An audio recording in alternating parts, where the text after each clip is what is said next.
మహాగణాధిపతే నమః. సదాశివసమారంభాం శంకరాచార్యమధ్యమాం అస్మదాచార్యపర్యంతాం వందే గురుపరంపరాం. శ్రీమాత్రే నమః.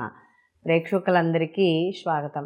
మనం ఇప్పుడు పక్ష ఫలితాల గురించి తెలుసుకుందాం.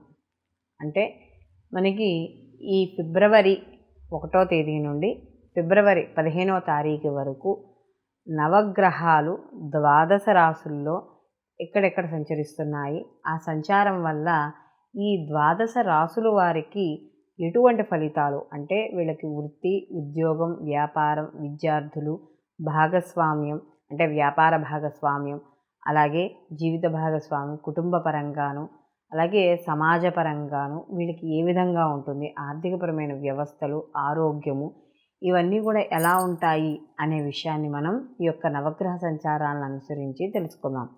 అలా ఈ యొక్క ఫలితాలని తెలుసుకోబోయే మనం ముందుగా అసలు వీటి యొక్క ఈ గ్రహాల యొక్క మార్పు కానీ లేకపోతే వీటి యొక్క స్థితి కానీ ఎలా ఉంది అనే విషయాన్ని తెలుసుకుంటే మనకి మేషరాశిలో గురువు యొక్క సంచారం అనేది జరుగుతోంది. అలాగే మనకి కన్యలో ఈ యొక్క కేతువు యొక్క సంచారము, అలాగే మనకి ఈ యొక్క కుజుడు ఫిబ్రవరి 6వ తారీఖు నుండి మనకి ఈ యొక్క ధనస్సు రాశి నుండి మకర రాశిలోకి ఆయన సంచారం అనేది జరుగుతుంది. అలాగే బుధుడు కూడా ఫిబ్రవరి 2వ తారీఖున ఈ యొక్క బుధుడు కూడా ధనుస్సు రాశి నుండి మకర రాశిలోకి ప్రవేశించడము, అలాగే మనకి ఈ యొక్క ఫిబ్రవరి మాసంలో 12వ తారీఖు నుంచి శుక్రుడు కూడా ఈ యొక్క మకర రాశిలోకి ప్రవేశము అనేది జరుగుతోంది. అలాగే ఇక్కడ రవి కూడా మనకి ఫిబ్రవరి 14 నుండి కుంభరాశిలోకి ప్రవేశించడం అనేది జరుగుతోంది. శని భగవానుడు వచ్చి ఆయన స్వక్షేత్రంలో మూల త్రికోణ స్థానంలో ఆయన శని భగవానుడు కుంభరాశిలో సంచారం చేయడం, అలాగే రాహువు కూడా వచ్చి మీనరాశిలో సంచారం చేయడం అనేది జరుగుతోంది. ఈ పక్షంలో చంద్రుడు కన్యారాశి నుండి మేషరాశి వరకు సంచారం అనేది జరుగుతోంది. ఈ పక్షంలో ఈ యొక్క గ్రహస్థితి అనేది ఈ విధంగా ఉంది కాబట్టి 12 రాశుల వారికి ఎటువంటి ఫలితాలు ఉంటాయి, వీళ్ళు ఎటువంటి పరిహారాలు చేసుకుంటే వీళ్ళ యొక్క ప్రతికూల ఫలితాలు తగ్గి అనుకూలమైన ఫలితాలు పొందుతారు అనే విషయాన్ని తెలుసుకుందాం.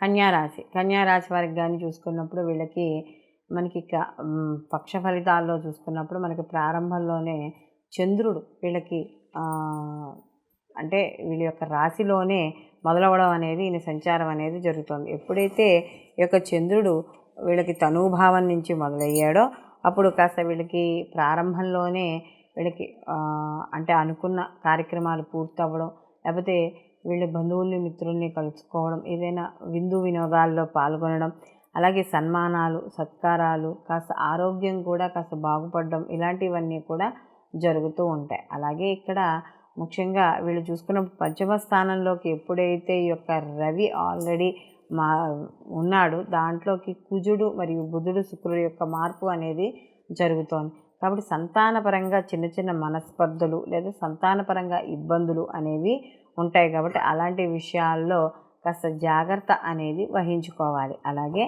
వీళ్ళకి సంతానపరంగా విద్య కావచ్చు, వాళ్ళు చేసే ఉద్యోగం కావచ్చు, లేదా వాళ్ళ ఆలోచనలు కావచ్చు, ఇవన్నీ కూడా కాస్త ఇబ్బంది పెట్టే విధంగా ఉండడం అనేది జరుగుతుంది. అలాగే పంచమ స్థానంలోకి ఫిబ్రవరి 2 నుంచి ప్రారంభం నుంచి కూడా బుధుడు ఎప్పుడైతే ఉన్నాడో ఆరోగ్య విషయాల్లో కాస్త జాగ్రత్త అనేది వహిస్తూ ఉండాలి. అయితే ఇక్కడ శని యొక్క ప్రభావం అనేది అష్టమ స్థానంలో ఉండడం వల్ల కాస్త కొంత మీకు ధనపరంగా కావచ్చు, లేకపోతే కీర్తి ప్రతిష్ట విషయాల్లో కావచ్చు, గౌరవంలో కావచ్చు, లేదా మీరు ఏదైనా ఏ రంగంలో ఉన్నా, రాజకీయ రంగంలో ఉన్నా, లేకపోతే సినీ రంగంలో ఉన్నా, కళారంగాల్లో ఎక్కడున్నా కూడా కాస్త రాణింపు అనేది, గుర్తింపు అనేది లభిస్తూ ఉంటుంది. కానీ ఏంటంటే దాంట్లో కొంత ఆలస్యం, ఎందుకంటే గురుబలం లేకపోవడం, వాటి వల్ల అష్టమ స్థానంలో గురువు వల్ల కాస్త గుర్తింపు అనేది, సరియైన గుర్తింపు అనేది కాస్త లేకపోవడం అనేది ఉంటుంది. లేకపోతే కష్టపడడం మాత్రం ఖచ్చితంగా కష్టపడడం అనేది జరుగుతుంది.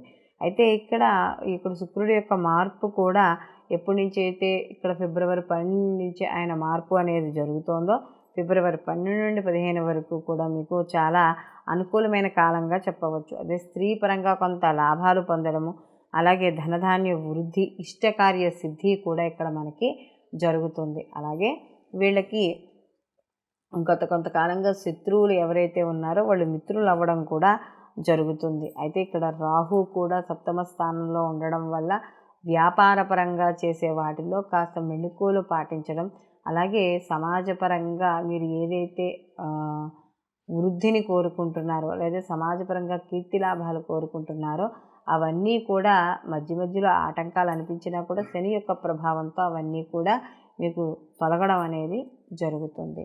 వీళ్ళు మరిన్ని మంచి ఫలితాలు పొందడానికి ఈ కన్యా రాశి వాళ్ళు, అంటే ఇక్కడ సినీ కళా రాజకీయ రంగాల్లో ఉన్నవాళ్ళు కావచ్చు, వృత్తి ఉద్యోగ వ్యాపారాలు కావచ్చు, విద్యార్థులు కావచ్చు, ఎవరైనా సరే అందరూ కూడా తమ వృద్ధి కోసం వీళ్ళు ప్రతిరోజు కూడా వీళ్ళు గణపతి ఆరాధన చేస్తూ ఉండడం, అలాగే ఆకుపచ్చని కూరలు గోవుకి తినిపిస్తూ ఉండడం, ముఖ్యంగా ఈ యొక్క శనగలు ఏవైతే ఉన్నాయో శనగల ప్రసాదం చేసి గుళ్ళో పంచిపెట్టడం, ఇలాంటివి చేయడం ద్వారా మరిన్ని మంచి ఫలితాలు పొందడం అనేది జరుగుతుంది.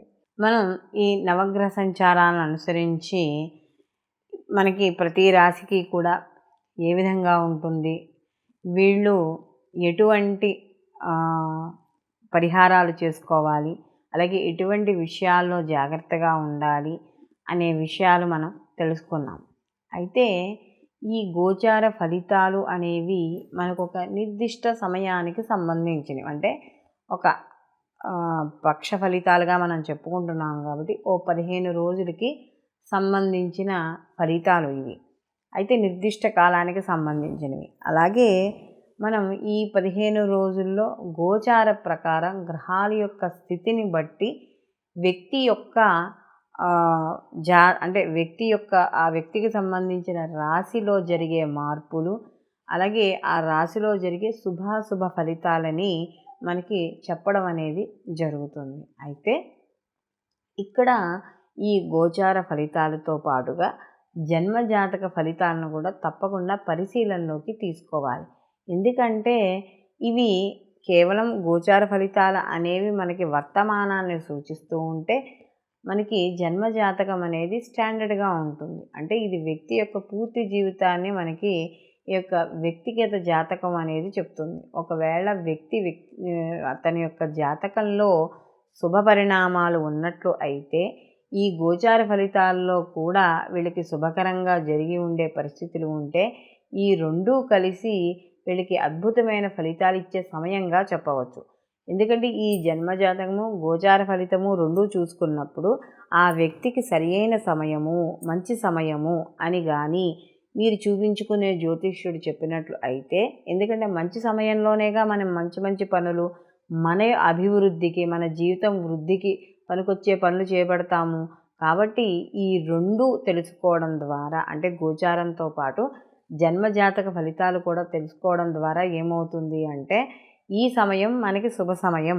కాబట్టి ఈ పనులు మనం ఖచ్చితంగా మొదలు పెడితే కానీ, అంటే ఎప్పటి నుంచో అవ్వలేని పనులు కానీ, కొత్తగా చేపట్టాలనుకునే పనులు కానీ, వ్యాపారాలు కానీ ఏదైనా సరే చేయాలనుకున్నప్పుడు సమయం మంచిది అవుతుంది. కాబట్టి ఆ యొక్క ఫలితం కూడా మనకి కొన్ని రెట్లు మంచి ఫలితాల్ని, అలాగే ఆర్థికాభివృద్ధిని, అన్నింటినీ, అంటే మన శ్రేయస్సుని కోరుకోవడం అనేది జరుగుతుంది. ఒకవేళ సమయం మంచిది కాదు అని అనుకున్నప్పుడు ఏమవుతుంది అంటే కొన్ని పనులు చేపట్టకపోవడము, లేదా చేపట్టిన పనిలో జాగ్రత్త వహించడము, ఇలాంటివన్నీ కూడా మనం ఇటు మంచి అటు చెడు కూడా తెలుసుకోవడం అనేది జరుగుతుంది. కాబట్టి ఖచ్చితంగా జన్మజాతక ఫలితాలు కూడా పరిశీలనలోకి తీసుకోవాలి.